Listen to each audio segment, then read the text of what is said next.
प्रश्न संख्या 5 माननीय आशुतोष सिन्हा जी, माननीय बेसिक शिक्षा राज्य मंत्री जी। माननीय सभापति जी, विशेष परिस्थितियों में यथा माननीय राष्ट्रीय अध्यक्ष व माननीय प्रधानमंत्री जी के जनपद आगमन पर जिला प्रशासन द्वारा यथावश्यकता अन्य विभाग के अधिकारियों के साथ साथ बेसिक शिक्षा विभाग के अधिकारी व शिक्षकों की ड्यूटी लगाई जाती है। जी नहीं, प्रश्न नहीं उठता। वेतन के अलावा अतिरिक्त वेतन देने का कोई प्राविधान नहीं है। माननीय आशुतोष सिन्हा जी। माननीय सभापति जी, हम बस माननीय मंत्री जी से ये जानना चाहते हैं कि क्या बेसिक शिक्षा विभाग हमारे देश के संविधान पे, हमारी नियमावलियों पे और शासनादेश पे और उच्च न्यायालय के आदेश पे चलता है या नहीं चलता, ये बस बता दें हमको। इसमें क्या पूछना है? पूछना यह है कि सब नहीं चल रहा आज। अरे तो आप बताइए ना कहाँ नहीं चल रहा है। तो नहीं, मैं पूछना चाह रहा हूँ चल रहा है, आप पूछिए कहाँ नहीं चल रहा है। मैं माननीय मंत्री जी से जानना चाहता हूँ कि अधिनियम 2009 की धारा 27 और नियम 21(3) में क्या लिखा हुआ है, जरा ये बता दें हमको पहले।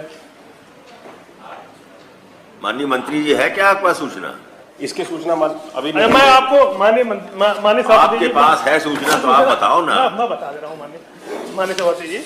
अधिनियम 2009 की धारा 27 गैर शैक्षणिक उद्देश्यों के लिए शिक्षकों की तैनाती पर रोक लगाती है और नियम 21(3) कहता है कि छात्र शिक्षक अनुपात बनाए रखने के उद्देश्य से किसी स्कूल में तैनात किसी भी शिक्षक को जनसंख्या, जनगणना, आपदा राहत कार्यों या स्थानीय प्राधिकरण या राज्य विधानसभा चुनाव, लोकसभा चुनाव से संबंधित कार्यों के अलावा किसी भी स्कूल में, अन्य स्कूल या कार्यालय या गैर शैक्षणिक उद्देश्य से तैनात नहीं किया जा सकता है।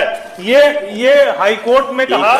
मैं एक मिनट माननीय सभापति जी, मैं कहना चाहता हूँ, एक मिनट बात हमारी आ जाने दीजिए। मैं आपका संरक्षण हम लोगों को मिलता है तो मैं अपने आप को बहुत सौभाग्यशाली समझता हूँ। मैं ये कहना चाहता हूँ, ये न्यायमूर्ति विवेक चौधरी की खंडपीठ में ये निर्णय आया।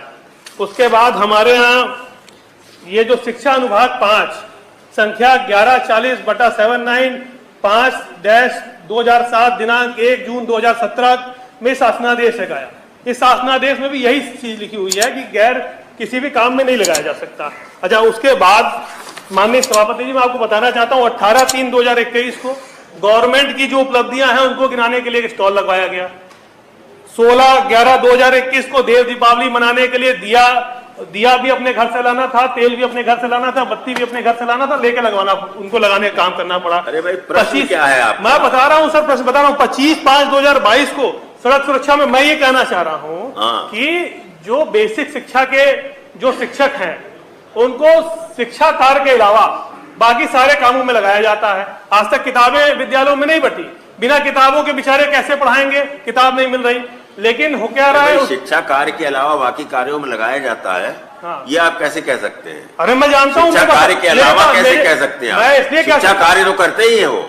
नहीं माननीय मंत्री जी, मैं माननीय सभापति आपका चाहते हैं तो हमारी बात सुन ले, वो पूरी हो जाने दीजिए। माननीय सभापति जी, मैं ये कहना चाहता हूँ कि आज मेरे पास जो आदेश हैं बीएसए के, जिसमें उन्होंने कहा है कि आज आपको स्टॉल लगाना है सरकार की उपलब्धियों का, जिसमें उन्होंने आदेश दिया है कि देव दीपावली में अपने घर से दिया और तेल और बत्ती लेके आइए और देव दीपावली में रेत पे जाके आप दिया जलाइए।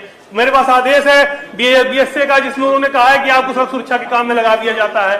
तो मैं आपसे ये जानना चाहता हूँ कि जब शिक्षक को इन्हीं सारे कामों में लगा दिया जाएगा तो पढ़ाएगा कब? अरे किताब भी सरकार नहीं दे पा रही है, बिना किताब के आज पढ़ाने की स्थिति आ गई। और उसके बाद मत जाइए, उतने पर ही सर आपका गरीब के बच्चे पढ़ते हैं, गरीब मजदूर किसान का बच्चा ही वहां पढ़ता है, तो इसलिए मैं कहना चाहता हूँ। तो कुल मिला के माननीय सभापति जी, आपसे बस यही चाह रहा हूँ कि जो हमारे संविधान में जो नियमावलियों में और जो शासनादेश है और उसके अलावा जो हाईकोर्ट के आदेश है उस पर माननीय मंत्री जी उसका अनुपालन नहीं करा, मैंने उनका विभाग नहीं कर रहा है अनुपालन।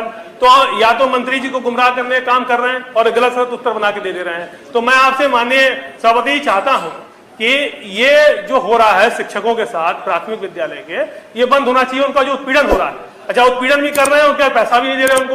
उत्पीड़न हो रहा है, आपने कह दिया। सर उत्पीड़न हो रहा अभी तो है, आपने बताया कि इन चीजों के लिए ड्यूटी लगती है, आप कह रहे ड्यूटी हैं तो उत्पीड़न ही कर रहे हैं सर, पढ़ाने के अलावा सब काम नहीं करा रहे है। हैं, तो उत्पीड़न ही नहीं हो रहा है। ठीक है, माननीय मंत्री जी बताइए। अरे त्योहार आप जाके मनवाएंगे, अपना मनाइए, अपने घर मनाएंगे। माननीय मंत्री जी। माननीय सभापति जी, माननीय सदस्य ने जो प्रश्नों को लेकर के अपनी चिंता जताई है, शिक्षकों की आज जो व्यवस्था बनाई गई है हमारे विद्यालयों में, शिक्षकों से केवल और केवल पठन पाठन के कार्य में ही उनका कार्य लिया जा रहा है, उनकी सेवाएं ली जा रही हैं।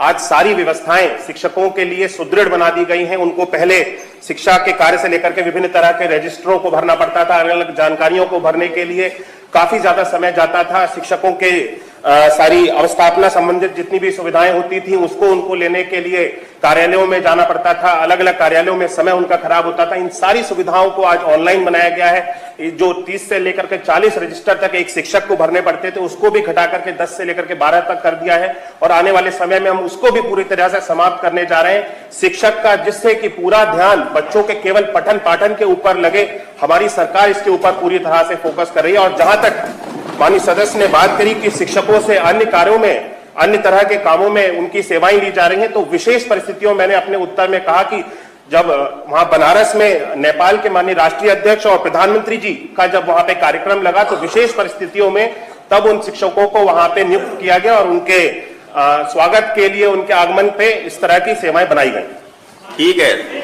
तो हो गई पूरी बात। सर संरक्षण आपका चाहता हूँ मैं सर।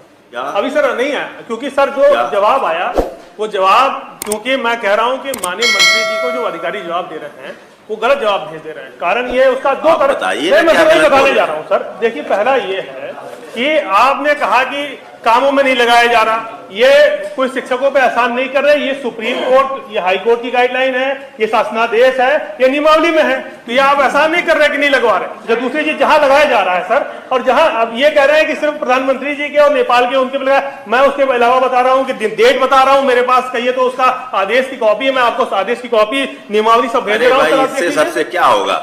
आप तो मंत्री जी से ये पूछिए कि भाई शिक्षकों से मुख्य रूप से पढ़ाई का काम ही कराया जाए और उनसे ऐसी ड्यूटी के लिए ना कहा जाए जिससे बच्चों की पढ़ाई प्रभावित हो। माननीय सभापति इतने बात हो गई पूरी।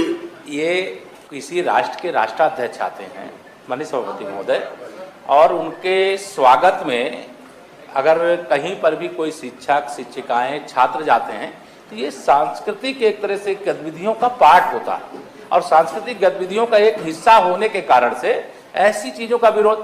अब आप कह रहे हैं कि अयोध्या में श्री राम जन्मभूमि मंदिर निर्माण, राम जन्मभूमि पर जब दीपोत्सव मनाया जाता है, आप भी जा सकते हो, आप नहीं जाते हो तो हम आपको क्या कर सकते हैं? जो भी जाना चाहे तो सबका स्वागत।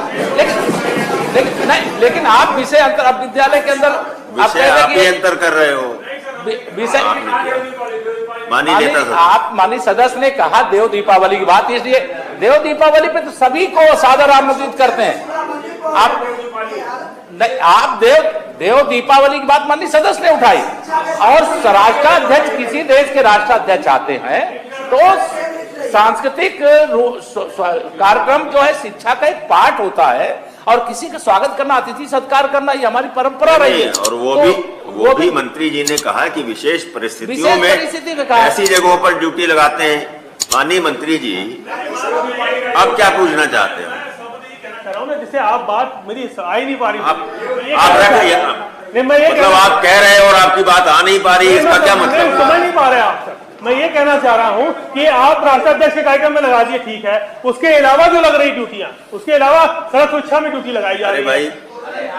मंत्री जी कह रहे हैं कि विशेष, प्रधानमंत्री जी या राष्ट्राध्यक्ष, मंत्री जी कह रहे हैं विशेष परिस्थितियों में ड्यूटी लगाई जाती है। हर महीने दूसरे महीने में लग जा रही है ड्यूटी। नहीं, हर महीने नहीं लग रही है। अरे मेरे पास आदेश है। आप तो केवल इतना कहिए कि बच्चों की पढ़ाई प्रभावित ना हो, इस बात का ध्यान रखें।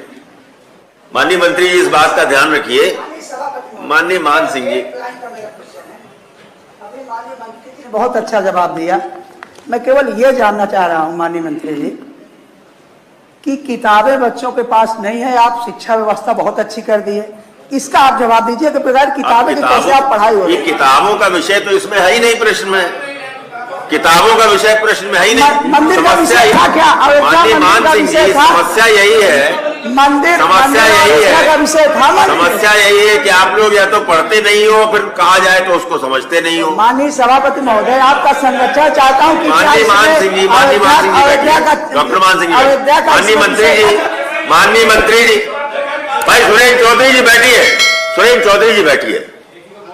माननीय मंत्री जी, बच्चों की पढ़ाई प्रभावित न हो, इसको ध्यान में रखते हुए कि बच्चों की पढ़ाई से कोई समझौता न हो, इसको ध्यान में रखते हुए विशेष परिस्थिति